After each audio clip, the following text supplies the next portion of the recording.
Hello teachers, learners, and parents. Sir Jeff po, at your service. Alam nyo ba na meron tayong website na tinatawag na DepEd Commons? Ang DepEd Commons ay binuo upang gawing accessible ang pagtuturo at pag-aaral dito sa ating bansa gamit lamang ang inyong mga smart devices gaya ng cellphones, tablets, at computers. Dito ay maaari nating ma-access ang iba't ibang learning materials mula sa Department of Education.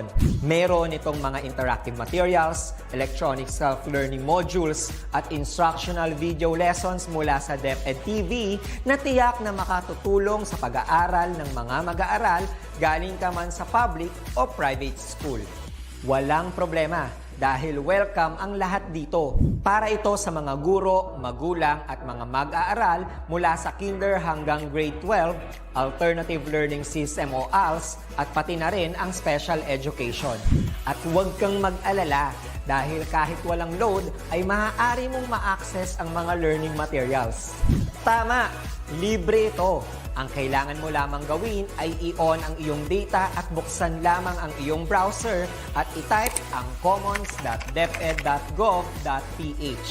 Alam na ba ng iyong mga kasamahang guro o mag-aral ang tungkol sa DepEd Commons? I-share mo na ang video na ito upang matuto rin sila kung paano gagamitin ang DepEd Commons sa mabilis at napakadaling paraan.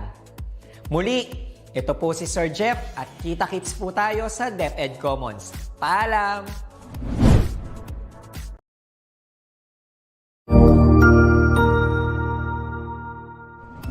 Magandang araw! Sir Wilbur po, at your service.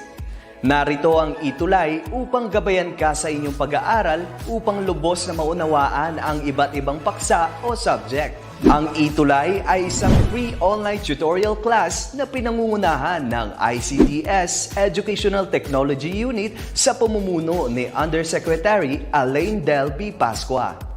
Ang programang ito ay hindi lamang para sa mga bata, kundi ito rin ay magsisilbing gabay sa mga magulang at mga guro kung paano nila ituturo o gagabayan sa bawat asignatura ang kanilang mga anak o mga estudyante.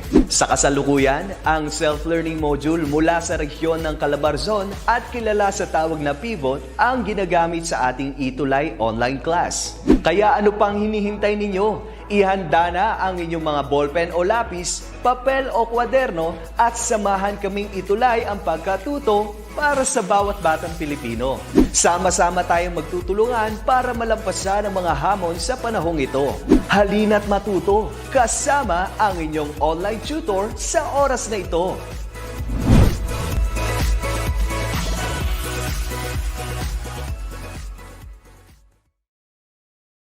All right, so good afternoon to our dear students or our learners for this afternoon, to our dear parents, and of course our fellow educators. And I hope na you bear with me. Nandito na naman si Tutor Madge.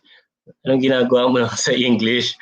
So I'm your tutor for English 7. So earlier, I was tasked to be your tutor for grade 3 ba yan? 4. So ngayon, grade 7 naman. So ngayon, again, we'll be using two language. So we'll be using Filipino and English. And as a tutor, so syempre gusto namin na mapadali sa inyo yung lesson. So although we understand that it is a must that we speak in English, especially in our class, but since this is not a regular class, ito ay Filipino. Na ito ay English, ito ay tutor. So ETULay, so kaya si Tutor Madge ang magtuturo sa inyo para matulungan kayo sa inyong module. So again, it is important that we learn this English language because we all know that it can broaden our world, no, our job opportunities.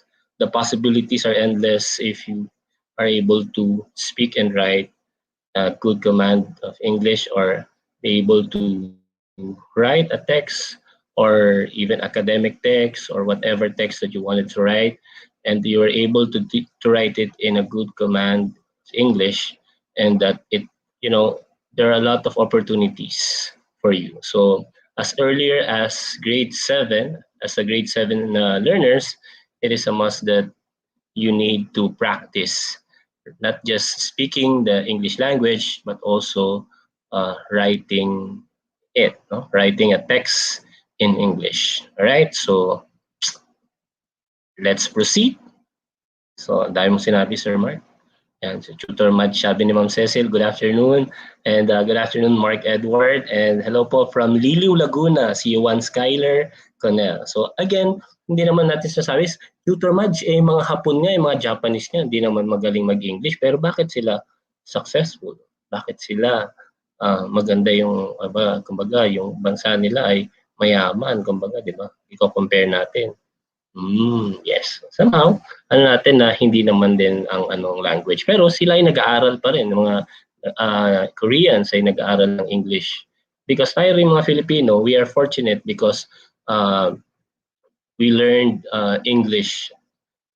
It's easy for us to learn the language since we've been a colony of the Americans. So it's easy for us because of our lolos and lolas, ating mga naging kasama sa bahay, yung mga nagpunta rito sa Philippines, sa mga Thomasites na nagturo ng English, kaya yung mga ninuno natin ay sa English. But again, iba na yun, iba ng panahon ngayon. It's a digital age. So it's also a must. It's still essential to learn the language, which is English. Although may bago na tayong language, which is coding or programming language. Pero kayang-kaya natin ito mga bata.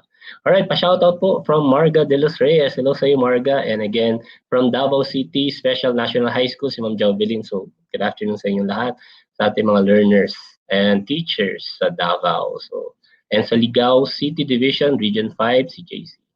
Right, so active tayo sa pag-participate ngayon kasi our topic this afternoon is week 6 na tayo for our module. So again, we're using the module from Region 4A, Calabarzon. Okay? Sige. For this week 6, our topic is about analogy. Sige nga, sabihin nyo mga bata, analogy. Analogy. So, kailan pag sa Tagalog, anong ibig sabihin analogy? Di ba parang pag sinabi natin pagkakaiba or pagkakatulad, analogy. Tama ba, Sir Pops? Analogy. Pagkakapareho, parang pagkakatulad, no? Sa Tagalog. Ayan. So, sabi sa inyong module, when describing something, we often resort to making comparisons. So, definitely, alam natin yan kapag tayo may kino-compare, no? Ina-analogy natin.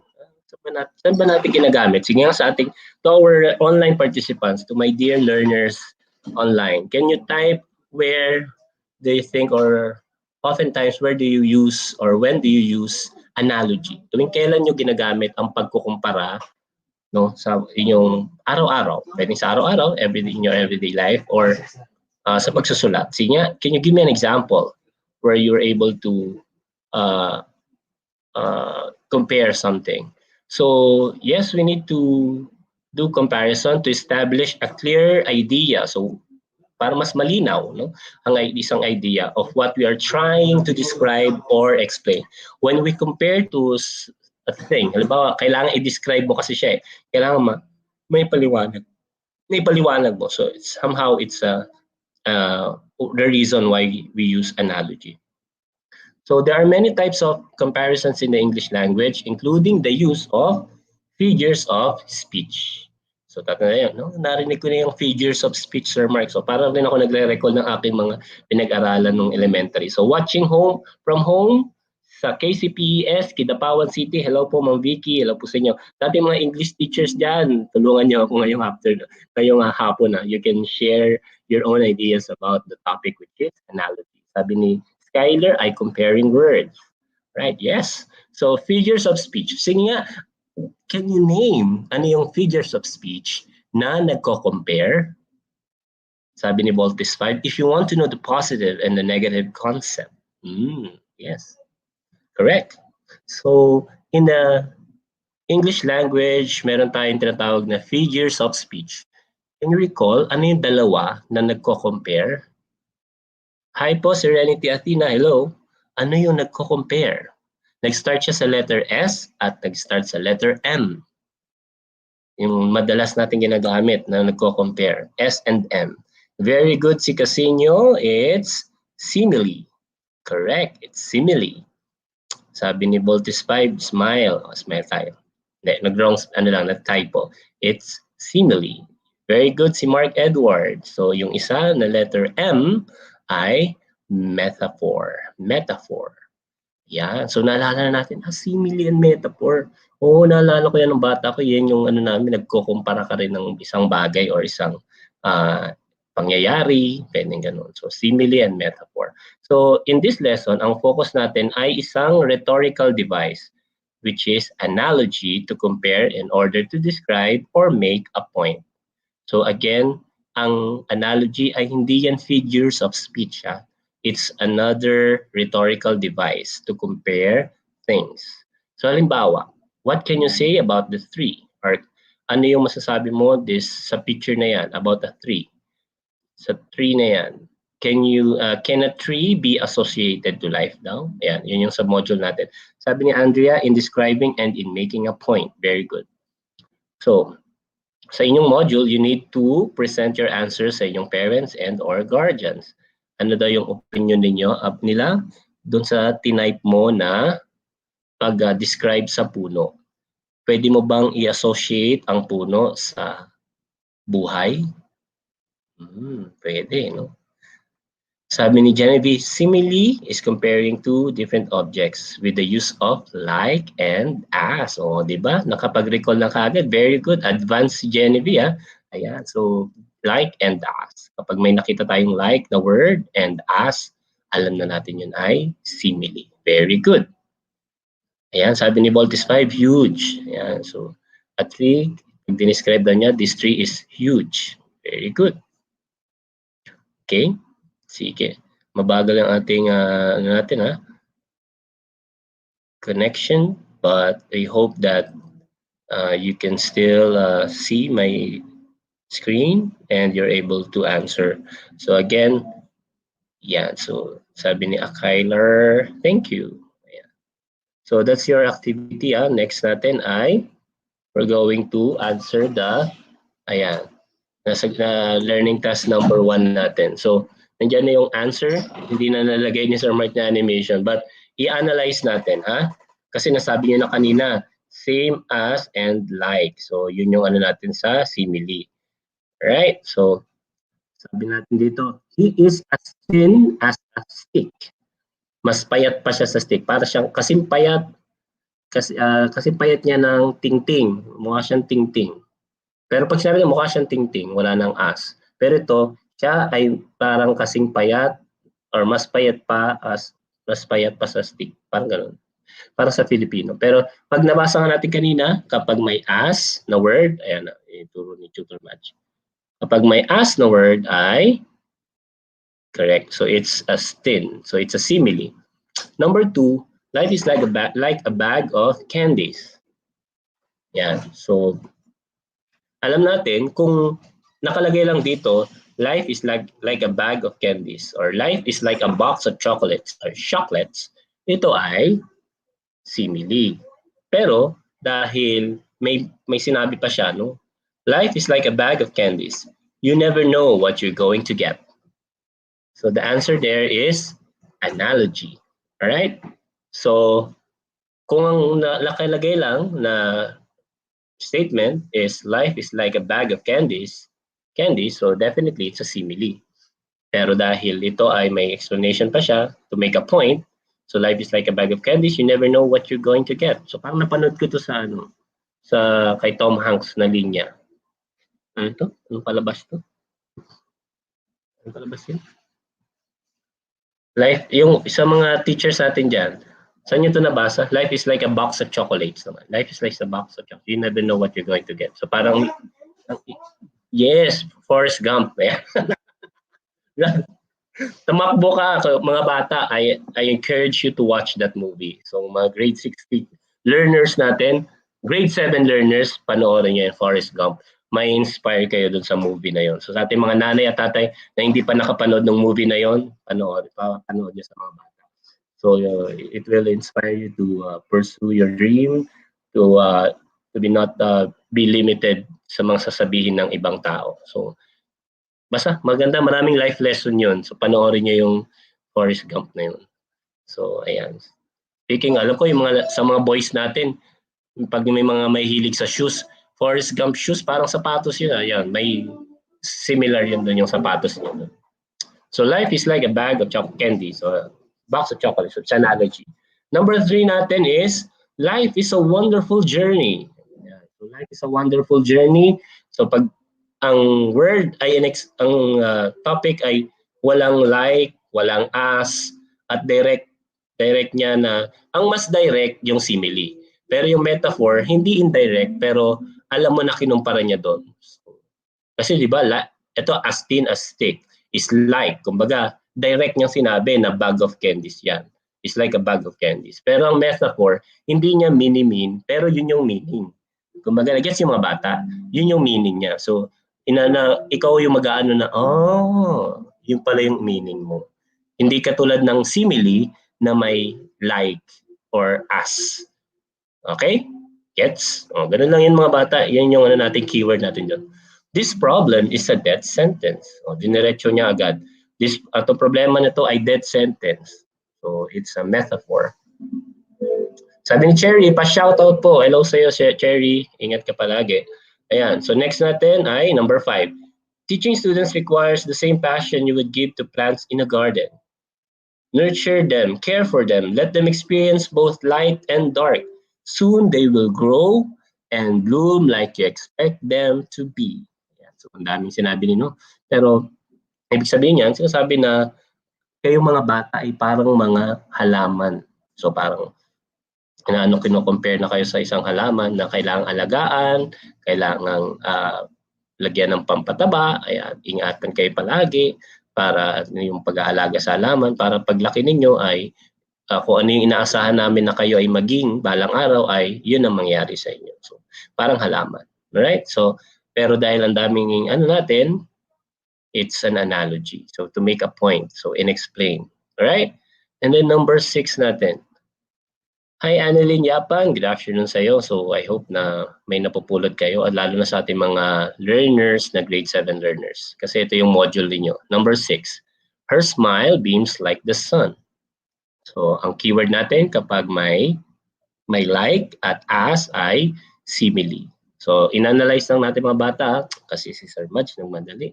Hindi na, sa mga teachers natin, malito dapat ilagyan ko ng animation sana ba, isa-isa bago lumabas. Pero dahil nga sa hindi na na-check ni Tutor Madge, ayan. So, pagpasensya nyo na, pero at least inanalyze lang natin kung bakit yun ang sagot. So, again, naalala natin mga bata na figures of speech ang simile at metaphor. So, pag simile ay may word na as, or as thin as, or may like a bag. Pero kung may paliwanag, you need to make a point. That's an analogy. Right? So, halimbawa natin, balik tanaw or recall ng ating simile.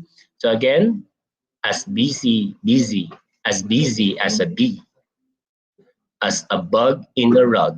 So, yan yung mga examples natin ng simile. So, we use similes to make writing more vivid and powerful. So, in everyday speech, we can use this to make meaning a quick meaning and an effective way to say it. So, para rin siyang mga, anong word to? Commonly used expressions or letter I natin. Next start sa letter I. Commonly used expressions. Ito ay mga idioms. So, idioms are similes. So, halimbawa, busy as a bee.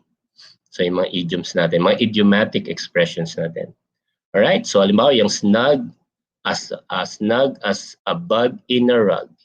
So, as snug. So, may kulang dyan eh. As snug as a bug in a rug. So, parang komportable ka na nakahiga sa higaan. So, sabi ni Andrea, idioms. Very good. So, those are examples ng ating mga idiomatic expressions. Sorry. Mga words. So, ayan. May example natin ha. Alam niyo na yan. As cute as a kitten, as happy as a clam, as light as a feather, as blind as a bat, as bold as a brass, as bright as a balloon, as shiny as a new pin, as cold as ice, as common as dirt, as cool as cucumber, as hard as nails, as hot as hell, as innocent as a lamb, as tall as a giraffe, as tough as nails, as white as ghost, as sweet as sugar, as black as coal. Yan. So alam na natin yan. Na tatandaan nyo ng yung lesson about simile and idiomatic expression. Right. Next natin ay, halimbawa, natin ay yan, metaphor. Yan, sa klase natin ng mga bata tayo, para kayong mga unggoy. Kayo yung mga unggoy, wala lang palang parang. Kayo yung mga unggoy dyan sa labas. Yan, pag narinig yan. So, metaphor yon. So, kinumpara kayo agad. Or na yung word. No? Na parang, hindi kayo unggoy talaga, pero yun yung ibig sabihin. So, the classroom was a zoo. Ayan. Sabi ni Chino Jaime, mas direct ang metaphor. Okay. So, niya kasi walang line or as. So, as we get older, our vocabulary grows and we learn more about metaphors, similes, and analogies. So, ayan, kailangan natin. So, halimbawa, rito, sige nga mga bata, let's identify. Ano dyan ang simile at ano dyan ang metaphor. My cat is as brave as a tiger. My cat is tiger.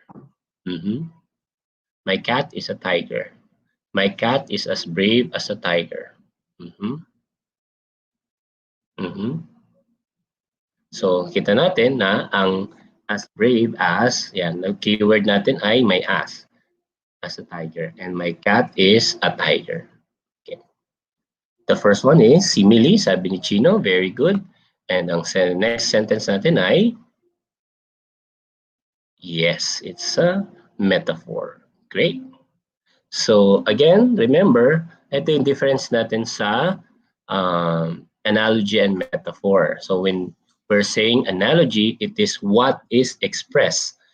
While the metaphor naman is how it is expressed, kung papaano. So, analogy is what and metaphor is how. Sabi ni Zedric Jean Villanueva, Kuya, watch, this is kaya nyo. Yeah, kaya nyo pa ha, prioritize rest. Love. Sabi ni Ma'am Shai Lucena. So, ayan. Okay, so nakakatuwa na nakatuto kayo lahat sa yung ating mga learners today. And I hope kayo ay nakapag-merienda na or nakapahinga. Nag-take kayo ng power nap kasi kami, ng mga bata kami, 3 o'clock ay pinapatulog kami. Or 3 o'clock na ngayon, yung iba natin nanay at tatay nagkakape. Anyway, ayan. So again, here are some of the examples natin ng mga metaphor. So, yan. Although ang topic natin ay analogy natin ha, pero nagre-recall lang tayo kung ano yung mga pagko-compare. So, you were brave as a lion, they fought like cats and dogs, he's funny as a barrel of monkeys, he's as strong as an ox. Your explanation is as clear as mud. And last night, I slept like a log, and my love for you is as deep as the ocean. Ayan, di ba? My love for you is as deep as the ocean. Kasing lalim ng karagatan ang pagmamahal ko sa iyo. Alright? So, yeah. Good afternoon po. Watching from Mount Apo National High School, Kidapawan City Division. Hello po, Ma'am Teresa, at sa lahat ng ating mga teachers yan. Alright? So, ayan, malinaw na sa atin ang simile, metaphor, and analogy. Sige nga. Let's answer your learning task number 2. We need to identify which is true or below or true about analogy. If it's correct, if the statement is correct, you type or you write go sa inyong module. No naman if says otherwise. Kung hindi siya tama or incorrect. Alright, so for number 1, analogy can show comparison between unrelated things. Number 1. Sabi ni Orlando, metaphor is figurative while analogy is literal. Very good. Thank you, Sir Orlando, for sharing that. So, Sir Orlando is an English teacher sa SDO Manila. Hello, Sir Orlando. Ayan. So again, analogy can show comparison between unrelated things. Is it a go or no? Sige nga, i-type sa ating comment section. Ano sa tingin ninyo ang sagot?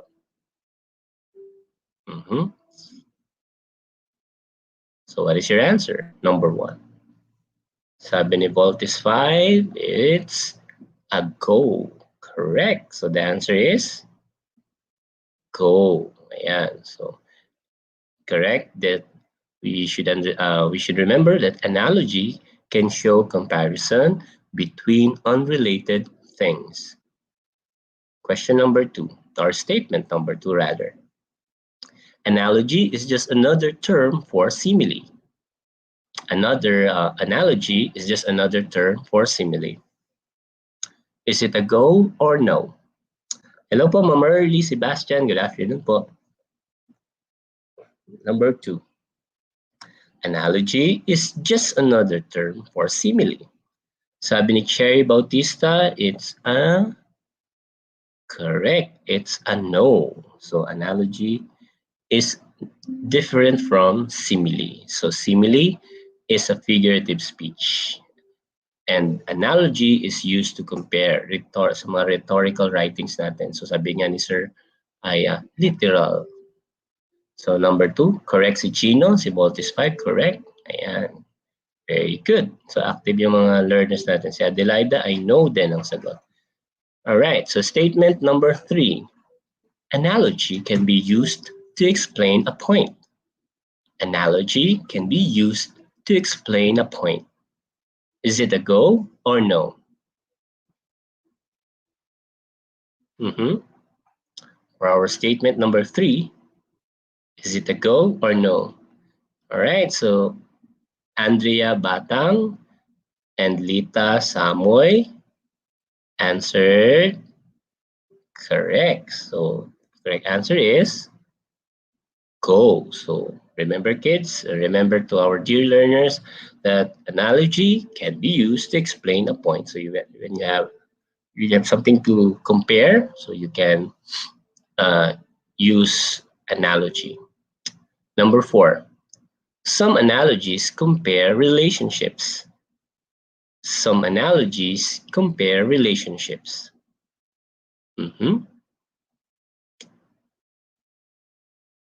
Some analogies compare relationships. So sabi ni Chiki Luistro, the correct answer is, actually the correct answer is go. So some analogies compare relationships. Yes, so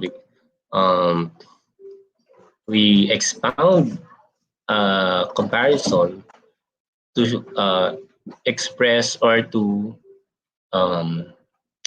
explain further their relationship. So you need to make a point. So you need to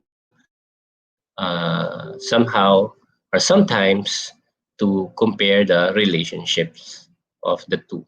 All right, so it's a go. And lastly, analogy can be used to describe unfamiliar concepts.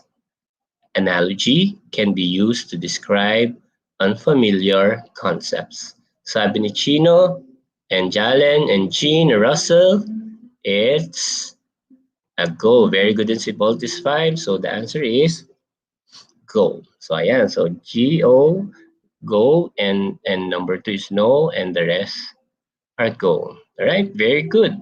So Melanie got it, Andrea, Adelaida, Lita, and Orlando, Alexis got it. So, awesome. Next, again, nasa ano naman niyo ito, nasa inyong module, basahin. Yung ano natin dyan ay analogy. It is comparing objects or ideas in a common practice when writing. While there are many types of comparison, one can make through usual figures of speech like simile and metaphor. There are also literary techniques or devices that can show and provide more detailed comparison. So kapag nabasa natin yung keyword natin dito, more detailed comparison of things and ideas. And one example of this is the use of analogy, right? So more detailed comparison. So it can show and provide more detail. So an analogy is a literary technique. So remember that. It is a literary technique. Sabi ni Cherry, sayang, one mistake. Okay lang yan, Cherry. So analogy is a literary technique that involves comparison of how two things are alike, but with the ultimate goal of making a point about this comparison. So again, it's a literal comparison. Yun yung keyword din natin. It's a literal comparison between two things that have some features that are the same and others which are different. So again, literal comparison ang analogy. So like what Sir Orlando mentioned earlier. Thank you, Sir Orlando, again. So ayan madali na sa atin ang mag-explain ng pagkakaiba. So halimbawa, simile, life is like a tree. So ang keyword natin ay like. So alam natin na ito ay simile. Metaphor, life is a tree. So it's a metaphor. And analogy, life is just like a tree. Life is just like a tree. It starts from seedling that grows into a full-grown tree that has trunk and branches that make itself strong and bears wonderful fruits. Alright? So kita natin mga bata, no? Now, yan pala sir ang pagkakaiba ng simile, metaphor, and analogy. Alright? So just remember that. Remember those terms natin. So again, there are two types of analogies now. You are identifying identical relationships. All right. So like example, English is language, mathematics is to arithmetic. So example shows the connection between English and language and mathematics and arithmetic. So English is a subject, focuses on language, while mathematics is arithmetic or deals with arithmetic or numbers. So makikita niyo itong mga bata kapag kayo nag-e-exam, mga analogy question. So kapag mag-entrance exam na kayo, balang araw, kapag magka-college na kayo, yan ang ilan sa mga questions na ma-encounter ninyo, ang mga analogies. Okay? Next, analogies that identify shared abstraction. So this form of analogy compares two things or concepts that are technically unrelated in order to establish a connection. So again, ang keyword natin dito ay concepts that are technically unrelated. Hindi sila mag-ugnay o magkatulad. Pero you're able to connect dahil yung characteristics nila na parehas. So may mga characteristics sila na kapareho or magkapareho. So again, this form of analogy compares two things or concepts that are technically unrelated in order to establish a connection between a characteristic that they share. So this type is common and useful in writing because it can make abstract ideas and concepts more concrete. So sabihin, yung malabo ay pwedeng mas maging malinaw para sa iyo kapag nagsusulat ka ng analogies na ganito. So halimbawa, what soldiers do for the country, white blood cells do inside the body. Kung ano daw ginagawa ng mga sundalo sa bansa ay ginagawa ng white blood cells sa ating katawan. Ano bang ginagawa ng white blood cells sa ating katawan? Sabi ni ako'y pobreng magtutudlo, present. Thank you. Very good at present ka lagi sa ating ETULay. Melanie So, watching from Cebu City. And watching from Sorsogon Division, si Ma'am Grace. Miss Chola, hello po sa inyo. My father is from Sorsogon, at marami kaming relatives dyan sa mismong sa city po, sa Sorsogon. Nakapunta po ako dyan siguro 5 years ago or matagal na rin. So nakakamiss at mag-swimming din sa Bacon, Sorsogon. Ayan. Good afternoon po from Alitagtag, Batangas. Ayan. So, sina Russell at si Jalen, mga taga Batangas. Hello sa inyo. Ayan. So again analogies identified shared abstraction. So halimbawa, mga soldiers lumalaban sa bayan, yung sinabi niya, yung white blood cells ay lumalaban din sa katawan naman. Okay? Sa mga viruses sa dugo, no? Ayan. So may tumatawag sa telepono, mamaya na kayo. Alright, so malapit na tayong matapos. So again, that's an example of two types of analogies that identify identical relationships and analogies that identify shared abstraction. All right, tandaan niyo yung mga bata, two identical relationships, identify identical relationships, and identify shared abstraction. Okay, so yung mga next activities natin ay kailangan na kayo ang mag-accomplish kasi kailangan nyo mag-create ng inyong sariling analogy sa mga given topic. Similar to learning task number 5, learning task number 6, and number 7. And then Uh-huh. Mhm.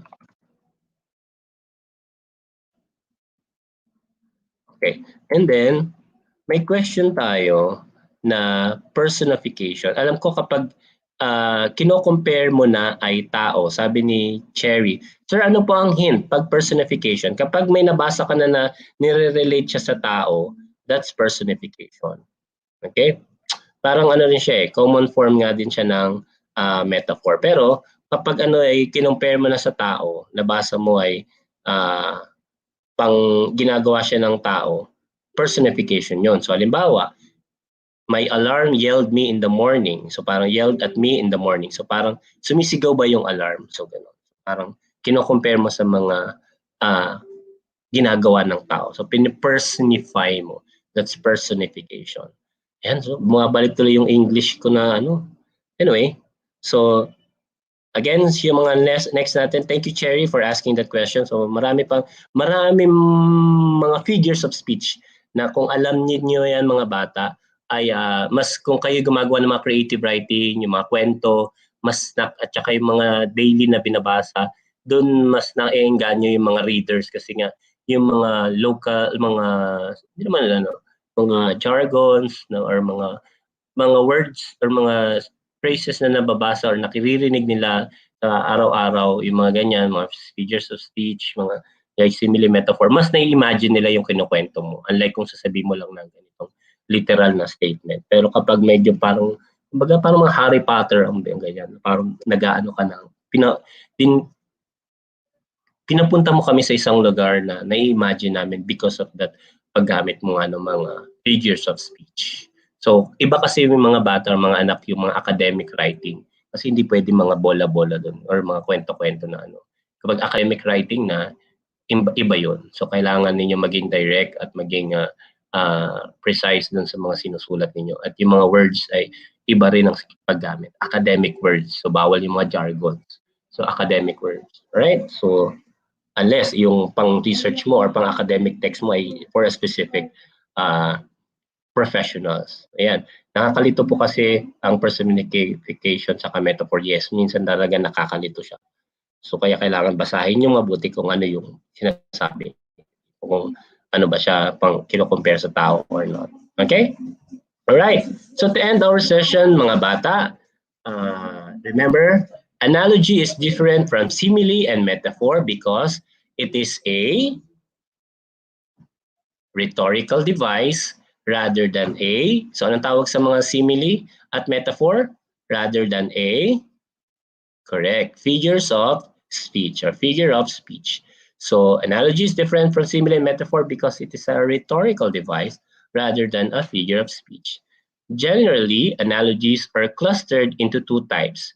These are analogies that identify, ano yung sinabi natin kanina? So anong una natin? Identical relationships and analogies that identify, ano yung pagkakapareho nila? Ano nila? Shared, correct. Identify shared abstractions. All right? In writing, analogy can make an abstract concept more, so ano yung opposite ng abstract?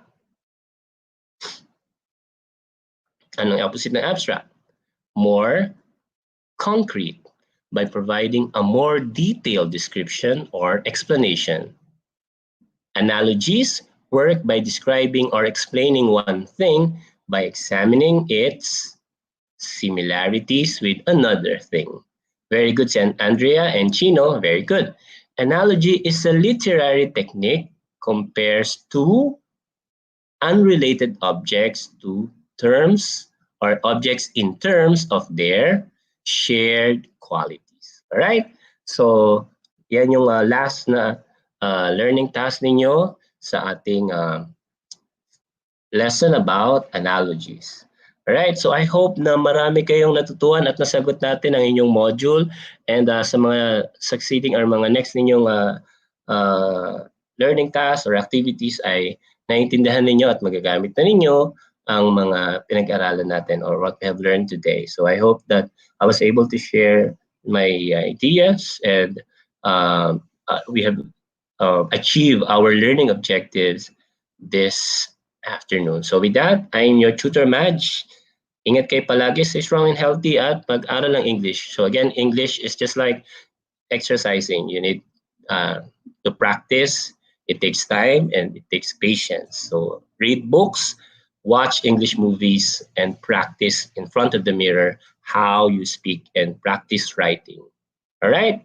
So again, this is Tutor Madge. See you next time. Bye.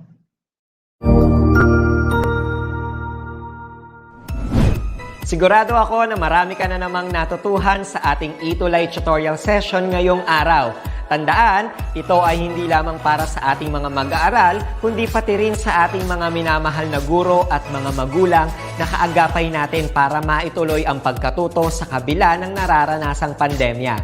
Patuloy ding sumubaybay sa DepEd TV para sa mga araling ginawang video episodes. Mapapanood ito mula Lunes hanggang Sabado, alas 7 ng umaga hanggang alas 7 ng gabi sa inyong mga telebisyon.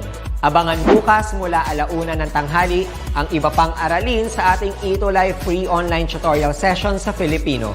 I-like and subscribe at manatiling nakasubaybay sa ating ETULay tutorial session sa DepEd Edtech Unit FB page at Educational Technology Unit channel sa YouTube at sa DepEd Tayo at DepEd Philippines social media accounts. Paalam!